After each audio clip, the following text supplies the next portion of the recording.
आज के इस संध्या के समय में आप सबका स्वागत करता हूं। प्रभु ने एक बार फिर से आपको और मुझे ये समय दिया है ताकि हम उसकी उपस्थिति में बैठें और उसके वचन को मनन करें। आज एक खास विषय के ऊपर हम बात करना चाहते हैं। आज एक खास विषय पे हम चर्चा करेंगे और प्रभु के वचन से देखेंगे। आज पूरे विश्व में एक भय का माहौल छाया हुआ है, भय समाया हुआ है कोरोना वायरस के रूप में। और हम हर दिन तरह तरह के रिपोर्ट भी देख रहे हैं, पढ़ रहे हैं, सुन रहे हैं टीवी के माध्यम से, किसी भी तरीके से हो, चाहे वो मैसेजेस हों या मोबाइल फ़ोन हो, किसी भी तरीके से हम कोरोना वायरस के बारे में अपडेट को देख रहे हैं। ऐसे स्थिति में, ऐसे इस गंभीर परिस्थिति में और इस तालाबंदी के समय में आप और मैं कैसे अपने जीवन को निर्वाह करें, कैसे अपने जीवन को चलाएं और अपने दिनचर्या को रखें और किस प्रकार से हम ऐसे समय को यूज़ करें, इस्तेमाल करें। और बाइबल में मैं आपको बताना चाहता हूँ, ये उस समय की घटना है जहाँ पे प्रभु यीशु मसीह को जो है दफनाया गया था, क्रूस में चढ़ाया गया था, दफनाया गया था और प्रभु यीशु मसीह जी उठे थे। उस समय की ये घटना है। आइए हम देखते हैं यूहन्ना रचित सुसमाचार उसके 20 अध्याय उसके 19 से लेकर 23 में ये भाग पाया जाता है। वहाँ पे ऐसे लिखा है, उस दिन जो सप्ताह का पहला दिन था, संध्या के समय जब वहाँ के द्वार जहाँ चेले थे यहूदियों के डर के मारे बंद थे, तब यीशु आया और उनके बीच में खड़ा होकर उनसे कहा, तुम्हें शांति मिले। और यह कहकर उसने अपना हाथ और अपना पंजर उनको दिखाए। तब चेले प्रभु को देखकर आनंदित हुए। यीशु फिर उनसे कहा, तुम्हें शांति मिले। जैसे पिता ने मुझे भेजा वैसे मैं भी तुम्हें भेजता हूँ। यह कहकर उसने उन पर फूंका और उनसे कहा, पवित्र आत्मा लो।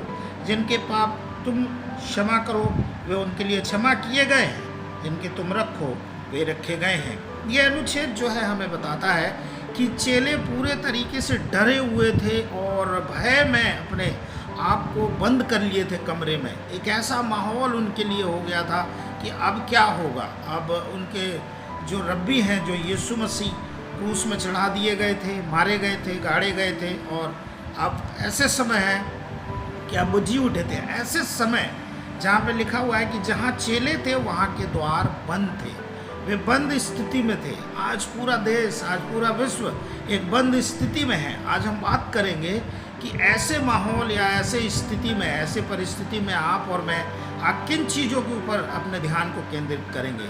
चेले जो है उस परिस्थिति में जो घटना घटित हुई थी उस परिस्थिति के ऊपर फोकस कर रहे थे और ध्यान केंद्रित उनका वही था, चर्चा का विषय था। आज जैसे पूरे हर एक लोगों के मुंह में, हर एक जनों में एक खास चर्चा है कोरोना वायरस के रूप में। वहाँ इतने मर गए, वहाँ ऐसे हो गए, हमें हाथ धोना चाहिए, हमें इस प्रकार से बचाव करना चाहिए, घर से बाहर नहीं निकलना चाहिए। बहुत सारी रिपोर्टें आ रही है, बहुत सारे न्यूज़ फैल रहा है।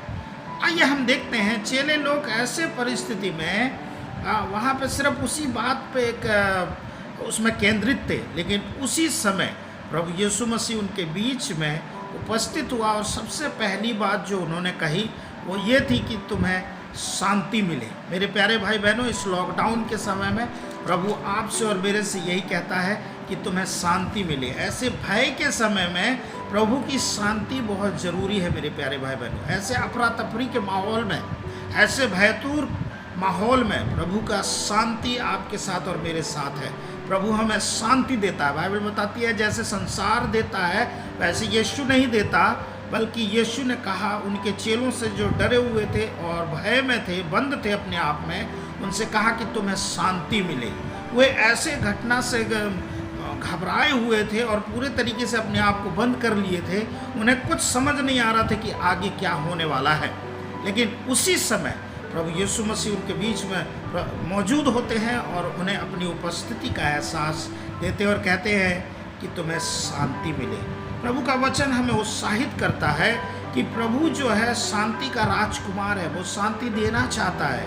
आइए हम इस परिस्थिति में क्या करें, प्रभु के वचन पे अपने आप को केंद्रित करें, प्रभु के वचन के आधार पे अपने जीवन को चलाएं। बाइबल बताती है कि ये पूरे भय के माहौल में थे, पूरे तरीके से डरे हुए थे, लोग थे अपने आप कमरे में बंद हो गए थे।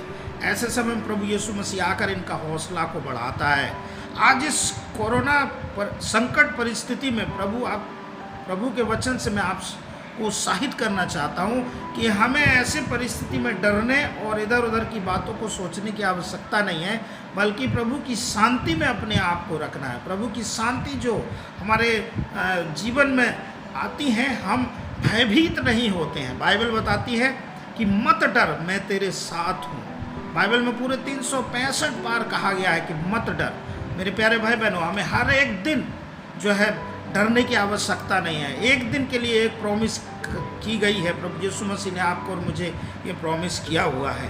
प्रभु का वचन आपको और मुझे ये उत्साहित करता है कि हमें डरने की ज़रूरत नहीं है, घबराने की ज़रूरत नहीं है, क्योंकि प्रभु की शांति आपके लिए और मेरे लिए उपलब्ध है।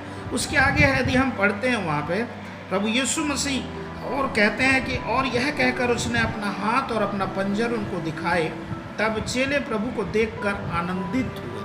मेरे प्यारे भाई बहनों, इस लॉकडाउन के समय में क्या करें, ऐसे समय में क्या अपने आप में रखें या किन बातों पे अपने ध्यान को लगाएं।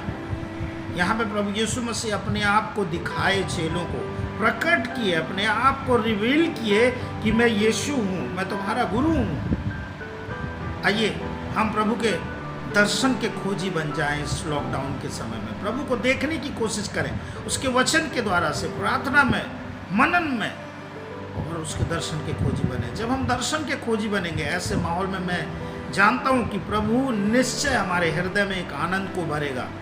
बजाय इसके कि हम डर और भय में जीवन जिएं, आनंदित होकर अपने घरों में रहकर प्रभु की महिमा करें। आगे हम देखते हैं, प्रभु कहता है कि जैसे पिता ने मुझे भेजा है वैसे मैं भी तुम्हें भेजता हूँ।